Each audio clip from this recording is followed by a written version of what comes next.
What's going on, everybody?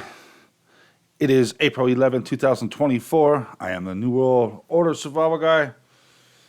I just want to give a little this and that chat about the Canadian preppers topic yesterday about the warning on real preppers.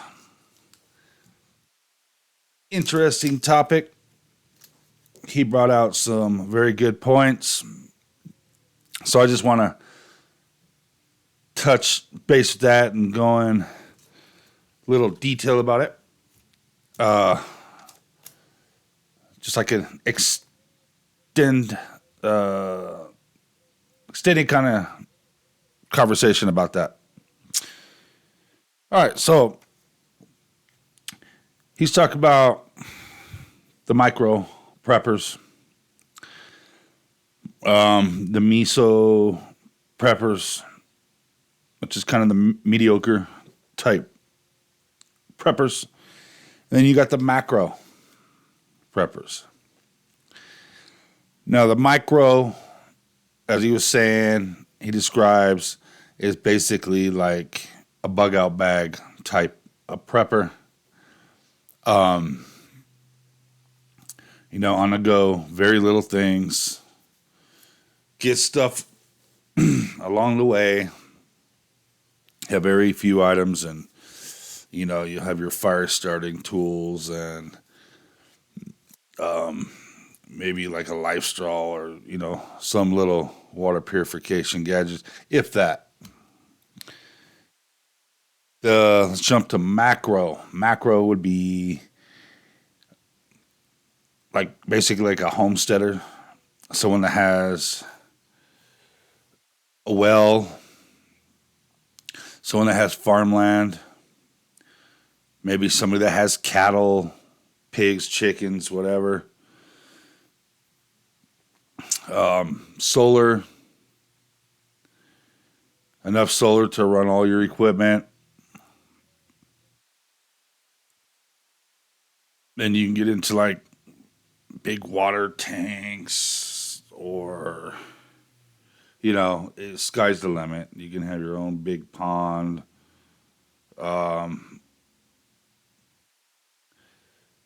kinds of major food storage, growing your food on your acres of land, all that, which is ideal.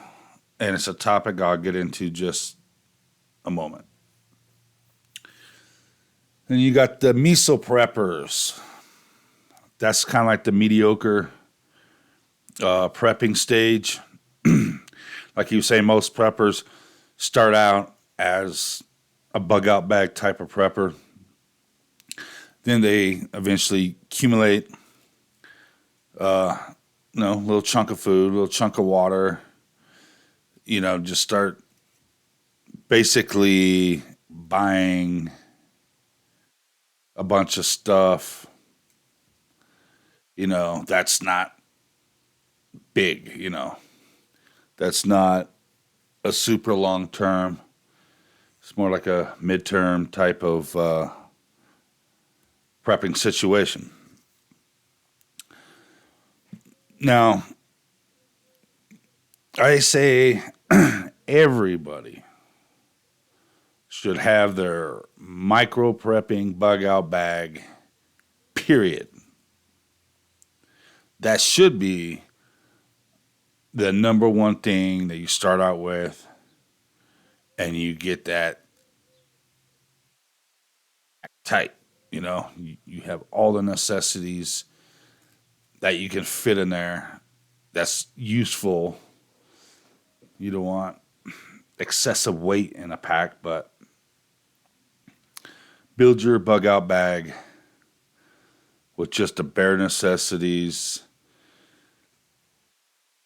medical kit, fire starting tools, knives,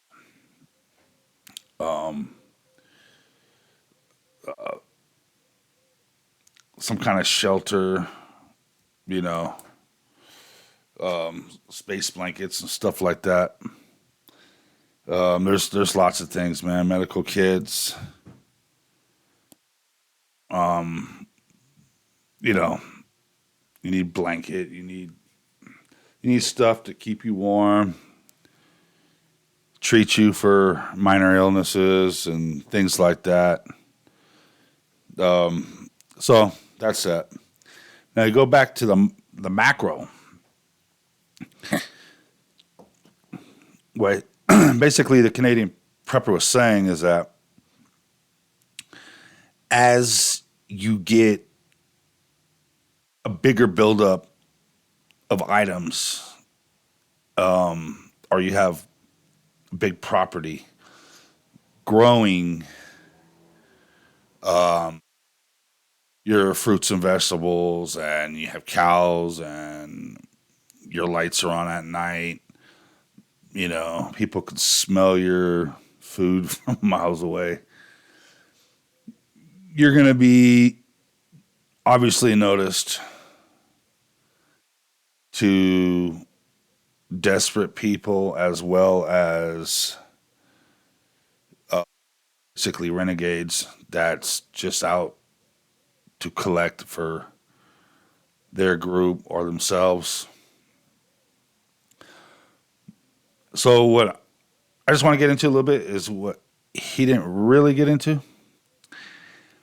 is the bigger amount of stuff you accumulate, as in the macro prepping homestead situation, you're going to need macro protection. You can't have a homestead by yourself with you and your wife and kids. I mean, that's really, really tough.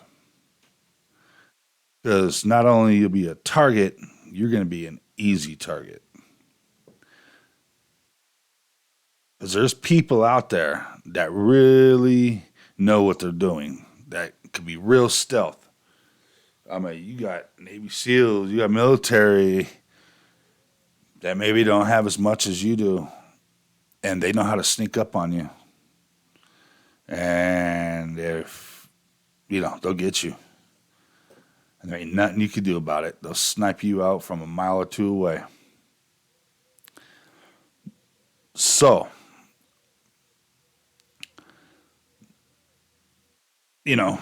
some of the protection that you got to have for, let's say, a 40-acre homestead is going to be pretty tough. That's why you got to have multiple aspects of protection, electronic, all the way down to dogs. You have a bunch of dogs. I mean, whatever dogs. I mean, if you can get a good handful of some of them Borbles. But anyways, dogs and a bunch of them, because you don't just throw. I mean, you got to kind of have them trained too, not to sit there and eat stuff that's laying on the ground or eat from strangers. But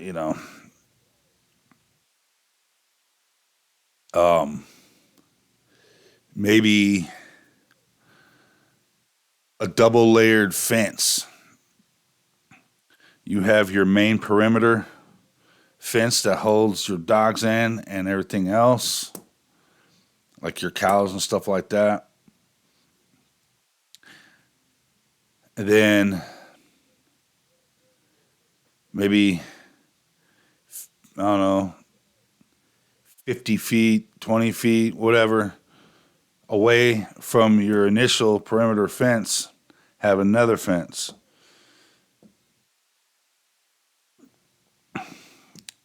That way, when they come up to that fence, dog's going to smell them. Dog's going to see them. Dog's going to hear them. They're going to start barking before they even make it to the initial perimeter fence. You can also have sensors, sensor your fences, maybe electric fence, maybe all of it.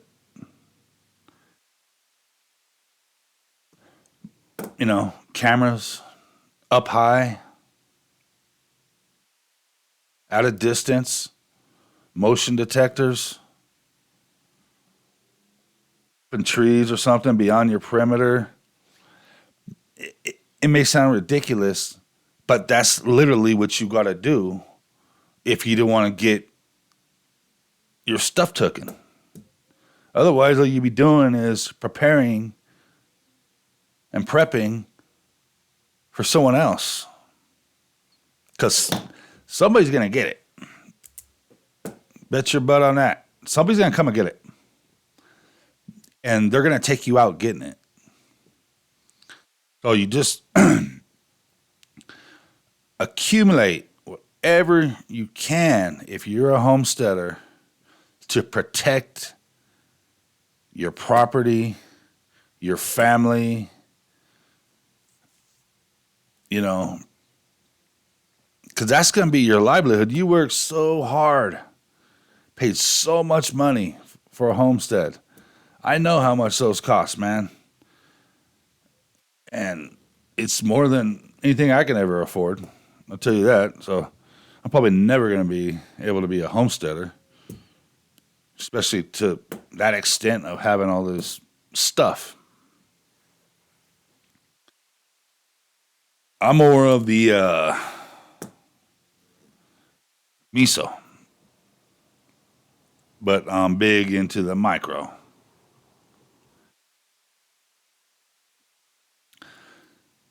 You know,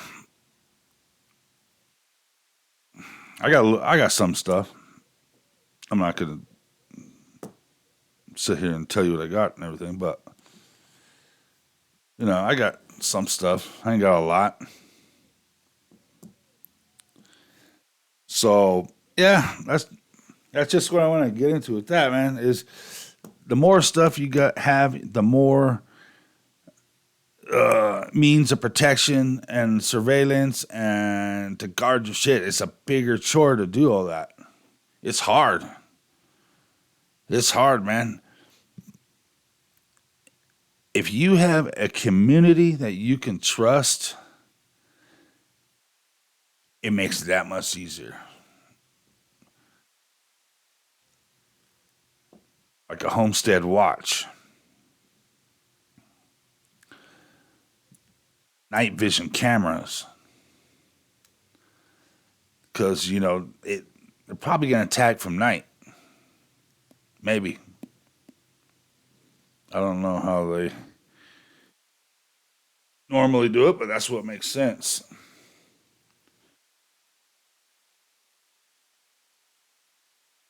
Yeah, so have your sniper rifles ready, man. You know, have some course of plan to that extent to defend your property and your homestead. Um, but most people probably think, oh, I live out in the boondocks and yeah, I got a rifle and a shotgun and you know, my old border collie will alert me and dude, I don't know, man. You can pop that dog with like a high powered pellet gun or something where it ain't gonna make any noise, or you throw them poison or something like that. There's probably all kinds of stuff that people could do to take an animal out. That's a nuisance, to what they're trying to do. But there's some stealth people out there, and they may not be prepping. They may not be stocking up stuff. So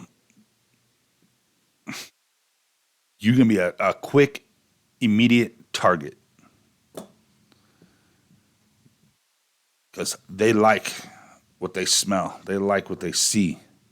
and all they got, only thing that's stopping them from having what you got is you. You know, all I gotta do is take out this fool, this family,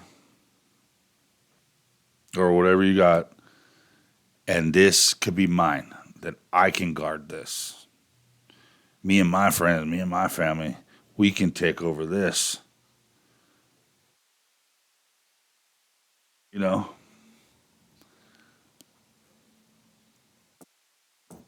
that's something you got to think about. Um, yeah, because they're not going to just go there and just kick you off or try to kick you off. They're going to take you out.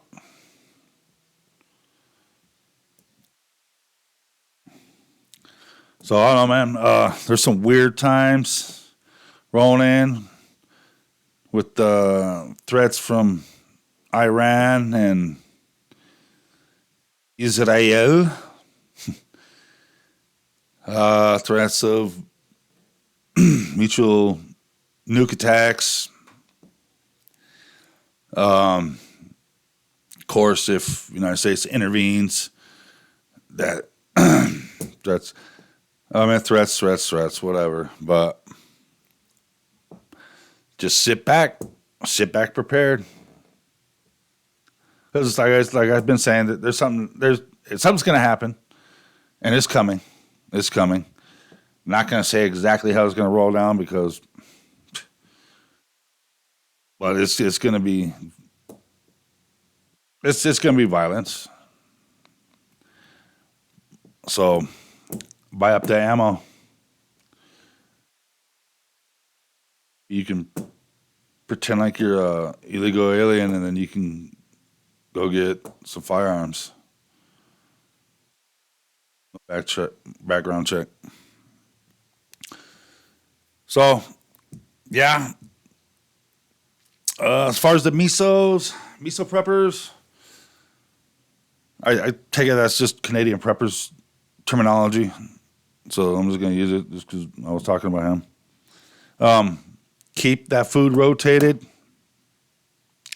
Like I've been saying, stock up on that freeze dried food. I know it's expensive. I know it's expensive, but if you can get like a bucket a month or, you know what I mean? It's nutrient dense, packed. It's super light. It has a 25-year plus shelf life. That's what they advertise as 25 years. If they advertise 25 years, you know you can get more out of that. You know, you can probably get double that. So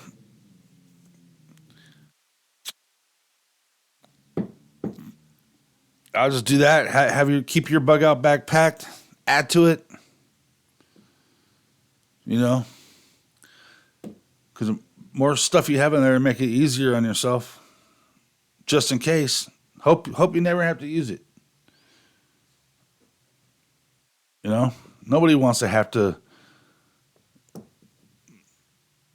use their supply. Nobody wants the world to come to that. Nobody wants to have to shoot anyone or anything in self defense, but you may have to. That's why you have firearms and ammo. So yeah, that's really all I got. Just want to touch bases on that, man. Just the macro preppers, the big time preppers. You got your home land, your homestead.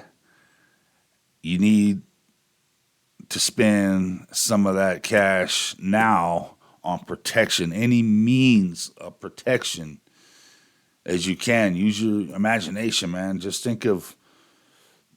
I always try to think about, hmm,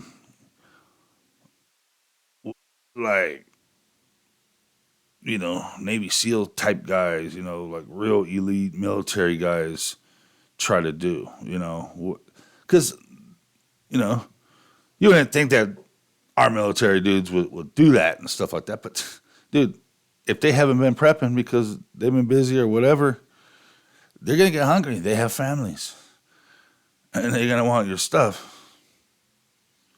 You know, I know they're honorable people and stuff like that, but man, good people do whatever means necessary to protect themselves and their family in a time of crisis. So just say, if it ain't them, what about them illegals that are just thieves? And there's like freaking 50 million of them here, all over the world. They don't give a damn about your life. They'll snuff you out in a heartbeat. You know, they don't care. So they ain't got no problem coming taking your shit. Think about that. It could be anybody. Try make Try to make it not so obvious. Kind of hard when you have like a farm and shit, but oh man, you can't have big ass cookouts and shit. You know, a whole pig on a spit. No, dude. I mean, you gotta think, man, because people, especially when they're dying of hunger, gonna smell that shit from freaking halfway across the state. They're grilling. They're gonna be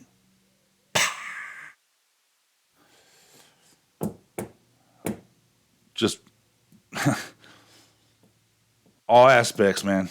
All aspects. That's all I got. New World Order Survivor Guy. Catch you on the next one.